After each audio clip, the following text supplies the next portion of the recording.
Bihira nga akong mahilig sa mga Samgyeopsal restaurant. Madalas kasi hindi ko bet yung timpla tsaka yung quality ng meat. Pero sa Unlimited Korean Barbecue restaurant na ito, naku talaga namang naging favorite namin. Sa katunayan, 4 times na kaming pabalik-balik dito. Simula nung na-discover namin. Ang sasarap nga ng mga marinade nila sa meat nila dito at malambot. Kaya nga ganito lang tayong kumain. Very cutesy.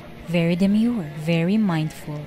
Meron nga silang 16 unlimited. Only din yung mga side dishes na yan, yung soup. Isa pa sa nagustuhan ko dito, meron sila ng perilla leaves. Hinahanap-hanap ko nga yan kasi madalas ko mapanood yan sa mga K-drama. Meron din silang Korean fried chicken na may 4 na flavors. At 1 serve ng ice cream. Dito nga yan sa Sibuli Unlimited Korean Barbecue. 695 pesos all day, excluding VAT and service charge. Kaya naman tara, samahan nyo kami. Syempre, ito ang aking OOTD. Natutuwa ako dito sa buckle brooch na nabili ko sa Shopee. Wala lang, share ko lang. Pwede siya sa corner ng shirt, long sleeve, scarf, at iba pa. Anyways, yung branch nga na pinuntahan namin ay dito sa Alabang Town Center. Lagi nga maraming tao dito kaya naman off-peak hours kami pumupunta. Pero ito nga, dahil weekend, kahit patay na oras, pang-4 pa rin kami sa pila. Pumunta nga kami dun sa kabila, parang extension nila kasi walang masyadong aircon dun sa harap. Ayun nga't napakain ako ng biskuit. Hindi pa kami kasi nagla-lunch dyan. At mga 3:30 na nga kami nakarating dyan. Yung MOP, tsaka isang I, tsaka isang F. Handa ka na, tatawagin na tayo.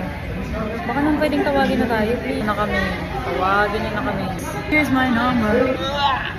Call me maybe. Buti na lang may kasama ko kaya hindi din gano'n nakakainip mag-intay. Halos 1 oras nga din kami nag-intay. At tama nga ang hinala ko, yung nililinis na table na yun, kikita ko sa labas, ayun na nga yung para sa amin. Yahoo! Pagpasok nga namin, hinanda na nila yung mga side dishes sa table. Nakita ko nga nung una, isang set lang ng side dishes yung inilagay. Pero dahil 3 kami, kaya nanghingi ako ng good for 3. Ito na nga yung gulay na sinasabi ko. Meron silang perilla leaves na lasang toothpaste char. Pamilya kasi sila ng mint leaves, pero gustong gusto ko siya. Meron din silang Korean steamed egg, one of their banchan. At itong pajan or parang scallion pancake. In-order namin yan ng first and second na punta namin, pero ng mga sumunod hindi na kasi sinisave ko yung tiyan ko sa mas maraming meat. Meron sila ditong salad, kaya naman as usual, inuna natin yan. Habang nag-aantay ng ating in-order ng mga meat, sakto, ito na nga sila. Sa beef, favorite naming orderin yung O at P. Then sa pork naman yung I. Masarap talaga yung marinade nila dito at malalambot yung kanilang mga meat. Talaga namang quality ito sa lahat ng mga Samgyeopsal restaurant na napuntahan namin. Maganda rin yung kanilang lutuan, hindi ka maiinip sa pag-init nito. At syempre sa pagluluto ng mga meat, lalo na yung beef, mabilisan lang. Talaga namang malambot kapag kinain nyo. Ang ginagawa ko nga, nilalagay ko yung lettuce, perilla leaves, grilled meat,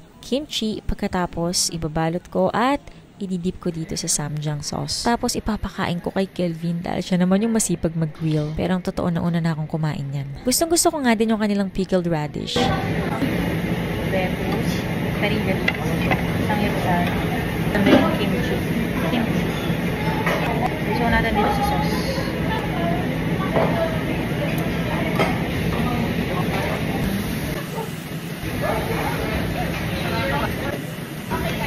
Wala naman.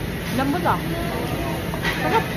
Itong sabaw nila, masarap higupin kapag mainit pa, pero kapag lumamig na medyo lasang hindi na okay. Itong Korean fish cake nila, goods din. Firm yet chewy. Savory, slightly sweet flavor with a mild fishy taste.